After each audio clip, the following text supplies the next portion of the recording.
Welcome to the show for sinners and sufferers. My name is Cody, and this is Pastor Trev. Hello. Again. Yes, you're back.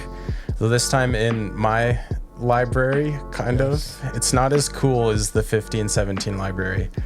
And we tried to be there. We did. The technology doesn't like me. This is the 1517A library. Yeah.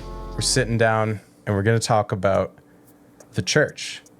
And for people who don't know, Trevor is one of my pastors at Mission Hill in Calgary. So if you want to stalk us and come to church, go right ahead. We'd love to see you there. Yes. But you've been doing a series the last month now with Pastor Aaron as well on the church called Table Pulpit Square, which may or may not have been, I was going to show the book, which may or may not have been ripped off from a book of the same name by Joe Thorne, which is, I'll edit it in post. It's a really beautiful book too. But it's probably more of a may than a may not. It may be completely 100% ripped off, as will the next series from someone else. From another Joe Thorne book? He has 3, so you go almost the whole year. But anyways, yeah, I thought it'd be a good start just to ask why you thought that series was important, why you guys decided to do that at our church. Yeah. Thanks for asking. Thanks for having me back. Pleasure to be here to see all things Cody. It's very nice. I think most of us experienced some sort of confusion over the church during the season called COVID, in that we used the word church a lot. We always have, but particularly in COVID, when you're starting to work through issues like is the church actually the people that are gathered? Is it online? How does this work? Why should we gather? Should we gather? How should we gather? How many should we gather with? Those kind of questions you actually have to start asking, like, what is a church? So it really, I've always felt pretty passionate about making sure we understand the terms we use, but in particular because COVID surfaced a lot of those question marks, and because I rarely meet a person when I ask them, if I do, what is the church? Very few of them have an answer that's satisfactory to me. So I thought it may be helpful to just spend some time thinking about who the church is, but not in a what do we do, but who are we? Yeah. And that's really what the Table, Pulpit, and Square talks about. It's not really about the activities of the church as much as who the church is and who the church is made in Jesus Christ. So, yeah, in one of the earlier messages in the series, you had said we use the word church a lot, but often don't seem to use it as if we know what it means. Yeah. And I think I saw that too in COVID. Well, so many people, it's like, did you go to church? Or are you part of a church? And like, well, I used to go before COVID. It's like, well, you're still part of the church, right, even in COVID, and it definitely caused us to rethink what it means to be part of a church. And I think a lot of people realized that they didn't have much of a faith beyond attendance to a worship service, and that's even part of these categories of this title of Table, Pulpit, Square is that we tend to focus on one. And a lot of churches, I think, focus on one, maybe 2 of these 3 areas, these 3 realms, and that's the entirety of what church is for them. But before I just keep saying it, it's like using a Christianese word a lot when nobody knows. Yeah. Do you want to just tell us what does this mean, Table, Pulpit, Square? What are those terms? Yeah, they're not really new, but I would kind of borrow from what I've read with Joe, who does a great job of making it very concise and helpful. But really 3 images, as he would say, that he would often use in kind of napkin table drawings in describing what the church is all about. And so the table represents the inward focus, the communal aspect, probably more the smaller aspect, and then the pulpit is kind of what is central about the church that pulls her together, and that's kind of the larger gathering. That's what we would mostly know as church. Yeah. That's the church service part generally, and then the square really is the outward focus of that the church, if it's just looking inward or just looking upward, becomes very ingrown. And the church was God's tool to actually build his kingdom. So there always needs to be an outward focus. So I just think it's a kind of a different take, unique handle. Mission Hill, we use the word gospel family mission. It's really the exactly same thing, just repackaged, rebranded, so to speak. But maybe a little easier to make icons for table, pulpit, and square than it is gospel family mission. Yeah. You had said something when we were talking earlier, and I can't remember what it was, but it was like a church that only does the table. Oh, yeah. If you have the table and don't have the pulpit and the square, you actually just have like a club. Meaning if you have the community and don't have what gathers you together and don't have a missional aspect, you just have basically a social club. But if you have the pulpit, which is the centerpiece, what pulls us together, the preaching, the corporate worship, the sacraments, you have the pulpit and you don't have the square or the table, you just have a service, which is actually what most people would call a church. And thirdly, if you have the square, so if you have the outward aspect, but you don't have the pulpit or the table, you really have what we would call probably a nonprofit or a social justice type organization. But if you have all three, then there's a good indication that you have a church. Yeah. With COVID, I think we realized how many of our churches were just the pulpit. Yeah. Like beyond, if you take the service out of the picture, then you're like, oh, I'm not part of a church anymore. And even when, I don't know what Alberta you had for rules here, but in BC, they had like, first it was year 10, and then your safe 6 because it has nice alliteration. But even with that, people were like, oh, I can only meet with 6 people. Guess I can't do church. Yeah. And it's because we had no concept of the table, this inward focus, this smaller gathering. And we're going to break up this conversation probably into at least 2 episodes, maybe 3, depending how long-winded we go. But for this first one, I really want to talk about the table. I think this is one that a lot of people miss in sort of their church experience by being just service attenders. And this is something that I've been really passionate about in all of my ministry and work. But so when we talk about the table, you mentioned that's the inward focus. In the book that we're stealing this idea from, Joe Thorne says it's like the coffee table. He says it's the stuff that happens around the coffee table. But I think personally, dinner table. Yeah, before I read the book, when I just saw the subtitle, I was like, like the dinner table, right? Yeah.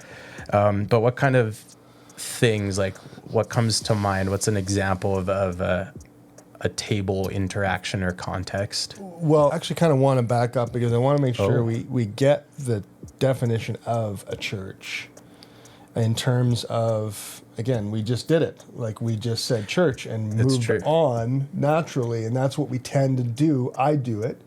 And even the way you use the word church indicates like, that was true. I heard that a lot. We do church. Well, here's what church essentially comes out meaning. The word ecclesia that shows up, I don't know Greek, you know it better than I do, but the word ecclesia I'm very familiar with because everyone always brings it up, like that's the church, but it means called out ones. Yeah. And the English word church comes from a word that's like rooted in the word Kyrios, which is the word for Lord, and becomes Kyriokos, or as the Scots used to say, Mother Kirk, which means the Lord's anointed ones. So you have called out ones, that's the church. The Lord's anointed ones, that's the church. So how can you do called out ones? How can you do Lord's anointed ones? You can't do that. You are that. Yeah. So that is the first and most important thing. Once you get that, you can actually then tell people when they say, hey, I'm going to church, And I do this kind of tongue-in-cheek with my family. Well, you can't actually go to church. You are the church. And they're like, oh, right, Dad, whatever. Yeah. But the reason someone asked me is like, why is that so important? I said, because if you don't think like that, you eventually get to the point where if you go to a service, you think that's the church. Mm-hmm. And it's not. And so you forget all these other things. So if you wonder why I was so passionate about it, it's because it wasn't because people weren't getting their vocab correctly. It was because they were acting as though their definition of how they were misusing the word church was correct. Yeah. And so that's the first thing I say. But then back to your question about the table. Yeah, this does include, it's like small groups, it's one-on-ones. In some ways, it's a little bit of what we even do on a podcast because we actually are part of the same local church. It's the one-on-one conversations, it's the interactions, it's the discipleship that goes on probably for some casually, incidentally, sometimes intentionally, but still really low, kind of low volume discipleship. Mm-hmm. 2s, 3s, 4s, 10s, but not the large gathered part of the church. Yeah. It's everything from small groups to friendships. Totally. And so you could go to a baseball game together. Well, not in Canada, but you can go to a hockey game together with some friends and do discipleship. And while you're not going to church, and that isn't the church in and of itself, it is part of the activity of your church because you're going with people that are in your church family. Gathered with some people. Yep. It's is it where 3 or more are gathered? Is that the phrasing of the scripture? Is it 2 or more? I think it's 2 or 3, 2.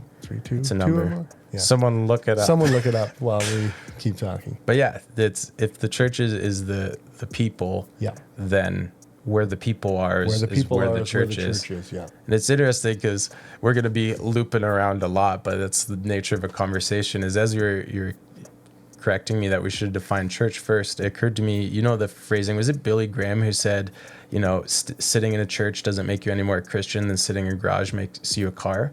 I was like, so that's saying true, smart, but also even that almost implies a misunderstanding because you don't sit in the church, and if you are in the church, then you literally are a Christian because that's what it is to be in the church, is to be a believer, to be one of the anointed, the called out ones. Right. And again, I think some of it was innocent and some of it was fine and some of it, probably didn't need to distinguish maybe in his day quite like we need to now. Yeah. But the problem that I saw particularly, I would say this actually started when we church planted. So the thing about saying church planting is, how do you know when you have done it if you don't know what a church is? Mm-hmm. That's the reality. How do you know when whatever you're doing, however you're gathering, is a church? Yeah. Is the first time you meet together, is that a church? Right? Yeah. So there is reasons actually pragmatically for defining that, but so as a minor aside, I've always thought this idea of church plants doing like preview services just made no sense, because it's like once you're meeting together, you're the church, just be the church. But being like, we're gonna open it up a little bit to let some people come once, but then we're gonna close it down again. It's like just be the church. Yeah. Just go out there and be the church. But that's actually funny. Yeah. I don't know. We could do an episode on church planting sometime too and strategies, but yeah, I don't know. Have you also found that in my experience, my limited ministry experience, this seems to be one of the most neglected parts of church I've found, especially recently. Like even when I was a kid, I think it was a little bit different, maybe because there was less ways to connect online. Like I did grow up with internet, but it was pretty lame when I was a kid. You couldn't be on the phone and on the internet at the same time, and it sounded like a Skrillex song every time you're connecting. But I remember always being at other church families' homes and like those sorts of things, and maybe that was the culture of my growing up in a small town, but that seems to be something that even before COVID, it seemed like was tough for a lot of people. Yeah. And part of that's just because of the church always will struggle with whatever the culture is probably struggling with. Mm-hmm. So our culture is struggling with connectivity, and so it's not really a super big surprise that so is the church. Yeah. Right? The culture has become really individualistic, and so is the church. The culture is quite consumeristic, and so is the church. So I think that's just a natural part of life, and so I think we have definitely culturally, we talk about it quite a bit, community and what getting community is like, and so that's very true that is a particular issue that I think you need to address, but in that I'll tie it back in, and one of the questions that's asked is, when is a good time to invite people back to church? And I talked with my wife about it. She was actually asked on a panel, well, that depends. What are you asking them to come back to? Are you asking them to come back to a service or a community? Because those are two different things. Yeah. So again, you can't really look at one of these without actually looking at the other, but there are definitely different church families that will struggle more, and there will be different seasons of life where one thing seems to lose its priority. Because I actually, when church planting was kind of rising up in my world, my neck of the world, anyways, community is very high, and 2 or 3 people in a bar was considered church, and they totally disregarded the other aspects of this. Yeah. Well, not all the other. They were pretty decent on the square and pretty decent on the table, but the pulpit was non-existent. And so, again, if you don't know what a church is, how do you call people back to that? Yeah. That's very like when the emerging church was the big trend, like the strip it down, let's just meet in living rooms. Yeah, they're like, preaching is lame. One even like that's not a dead idea. I've heard I think Francis Chan even recently has been like, too much of it, this Francis Chan way, like it's all about the pulpit, and it's not. And it's like, well, kind of is, like in some ways, but yeah, it is possible as well. Like I've also been in contexts that are entirely ingrown. When I think of even being at camp, like if you've ever done a full summer at a summer camp, that's a context where they're like, we are the church, get stoked. And it's some of the best Christian community I've ever experienced. And often people will be like, you have this Christian community at camp, or you have this Christian community at Bible college, but that's not the real world. And it's like, well, why not? Like, why can't we just be so involved in each other's lives? Like I don't know if it's experience for everyone, but a number of the regular besetting sins that I struggle with when I was at camp, like barely crossed my mind. Yeah. Even swearing, I just swore a lot less at camp because you're just around Christians all the time. You don't hear swearing, and it's like, if we could have that kind of community here. Yeah, but I think too, we can beat ourselves up and say, how do we get that kind of community? Well, we live, as you well know, we live in a very spread out city. And so it is difficult to get across the city to meet your friends that are part of your church. And very few of them actually live close enough. Yeah. And so I think sometimes what I wouldn't do is put all pressures, like, one of the reasons why is you live right next to each other. You don't own your own property. Okay, if everyone's willing to do that, but I'm guaranteeing you that camp community did not involve families. It was pretty much single adults, that's not how the whole world is. It's a much wider spectrum. And so I think in some ways we're not really here to beat up on people who don't get it right, as much as say, just don't forget this and always be working toward this, because there's some aspect of that is true, but some aspect of that that's also unrealistic. if you have a family, and Yeah. that's a good thing to have a family. Mm-hmm. So just depends on your context how it will look. That's why I think it's really dangerous to say this is the way the church should be. Let's go to the original New Testament. It's like, well, I've been to the Ephesus ruins, and I'm guaranteeing you don't want it that way. Yeah. Because they don't have any running water.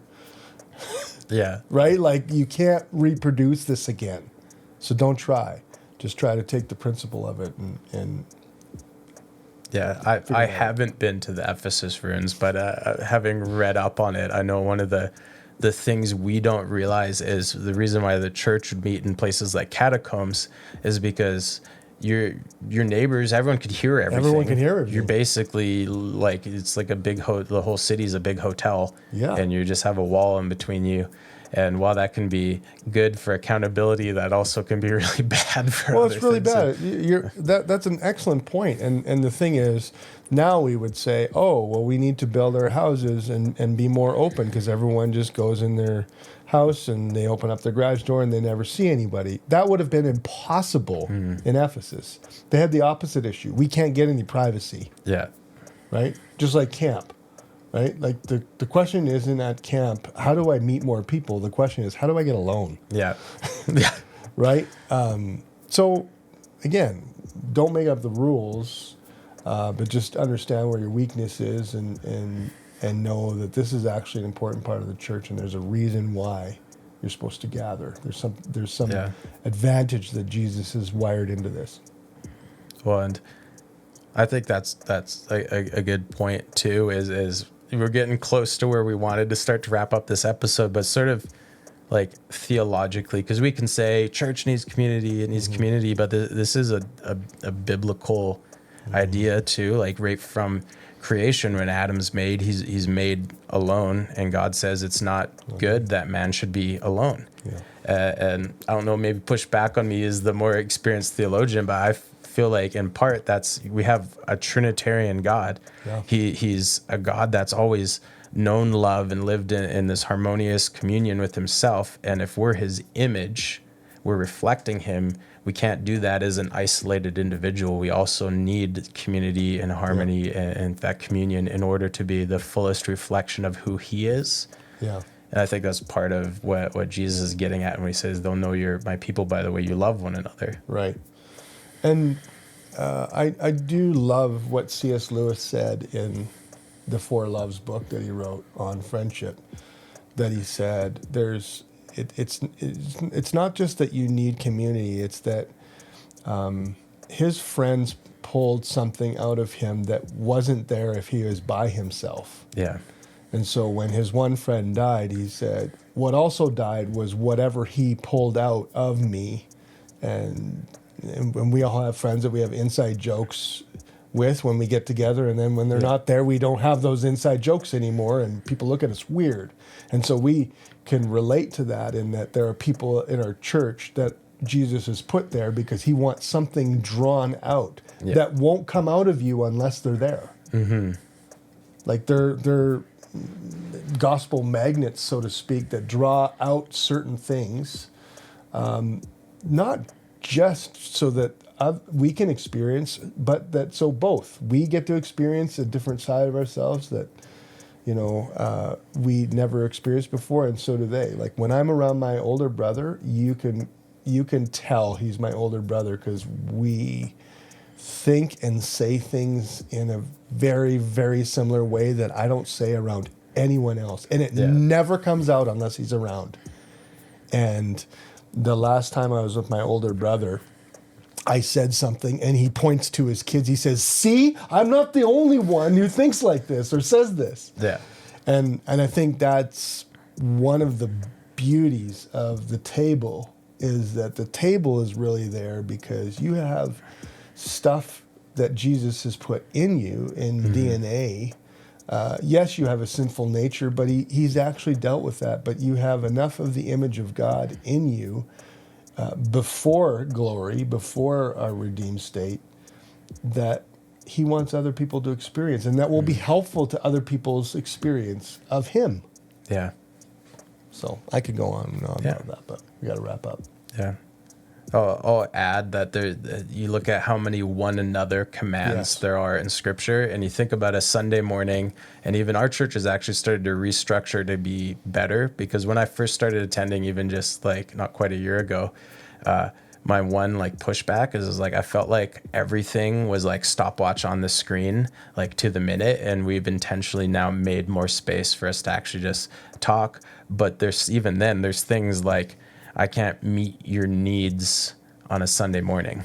Like I can't take care of you and like maybe I can stir you up a little bit. I have a list here. I won't read them all, but maybe I can stir you up to good works on a Sunday morning. But there's confessing your sins to one another. That's not something to do in a corporate gathering. That's something to do with a close relationship. Like there's a lot of these one another's that just we need that smaller, that closer relationships to be able to live out and to be obedient in those things. Right. Yep. Can't obey the one another's without one another's. Yeah. Well, I guess we should wrap it up. We could go for hours, I'm sure, but on that one, but I know that I see the statistics, the analytics about how long you guys are willing to listen. So I think we'll wrap it up. We're just gonna take a quick break. We will be wearing the same T-shirts. I'm not gonna. we're not going anywhere, but. If you've enjoyed this conversation, why not like the video if you're on YouTube? Actually like it. Yeah, actually like it.